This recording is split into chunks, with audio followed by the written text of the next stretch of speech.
మన ఛానల్‌లో ఎప్పుడూ సెలబ్రిటీ లైఫ్‌లో జరిగే ప్రతి ఒక్క అప్డేట్ అయితే ఇస్తూ ఉంటారు. అయితే మనం తీసుకునే విధానం బట్టి ఉంటుంది. అయితే మనం ఎప్పుడైతే పాజిటివ్ వేలోనే ఆలోచించాలి. పాజిటివ్ అనేది మనకు పీస్ ఆఫ్ మైండ్ అయితే ఇస్తుంది.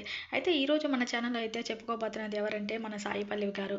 అండ్ కామెంట్ అయితే చేయండి. సాయి పల్లవి గారు ఎంతమందికంటే ఇష్టం. అండ్ మోస్ట్‌లీ నేనైతే కనుగొన్నది ఏందంటే సాయి పల్లవి గారు అండ్ పవన్ కళ్యాణ్ ఈ కాంబినేషన్‌లో అయితే చాలా మంది ఫ్యాన్స్ అయితే ఉన్నారు. ఇంతకీ మీరున్నారా? అయితే కామెంట్ అయితే చేయండి.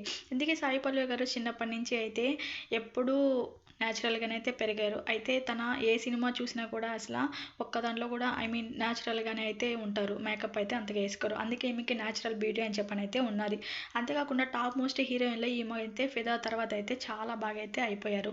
మొత్తానికి ఈమెకి ఇంత క్రేజ్ ఉండి కూడా ఈమెకి ఒక హీరో అంటే ఇష్టం. అదే సూర్య గారు. సో, సూర్య అంటే పడేసొస్తుంది. సూర్య గారితో అయితే సినిమా తీయాలి అనుకుంటేనే ఒక సినిమా అయితే తీయబోతుందని అయితే చెప్పుకొచ్చారు. మొత్తానికి సాయి పల్లవి గారు చేసే ప్రతి ఒక్క మూవీ ట్రెడిషనల్‌గానే ఉంటాయి. ఎప్పుడూ పద్ధతిగానే అయితే చేశారు. ఏదో తనకు నచ్చకపోతే ఖచ్చితంగా ఆ సినిమాలనేది ఖచ్చితంగా తీయనంటే తీయదు అని చెప్పనైతే అనేస్తారు. మొత్తానికి రీసెంట్‌గా అయితే వచ్చిన ఒక సినిమాతో అయితే హిట్‌గా అయితే నిలిచిపోయారు. అదే 'అమరన్' మూవీ. మొత్తానికి 'అమరన్' మూవీ అయితే ఎంతమంది చూసారు? అండ్ ఆ సినిమా ఎంత బాగుందో అయితే కామెంట్ అయితే చేయండి. అయితే మొత్తానికి సాయి పల్లవి గారు ఇంకా మంచి మంచి అయితే సినిమాలైతే తీయాలని చెప్పనైతే కోరుకుందాము. అండ్ చెప్పాను గదా! ఖచ్చితంగా ఎవరైనా సాయి పల్లవి గారి ఫ్యాన్స్ ఉంటే లైక్ చేయండి, షేర్ చేయండి, సబ్స్క్రైబ్ అయితే చేయండి.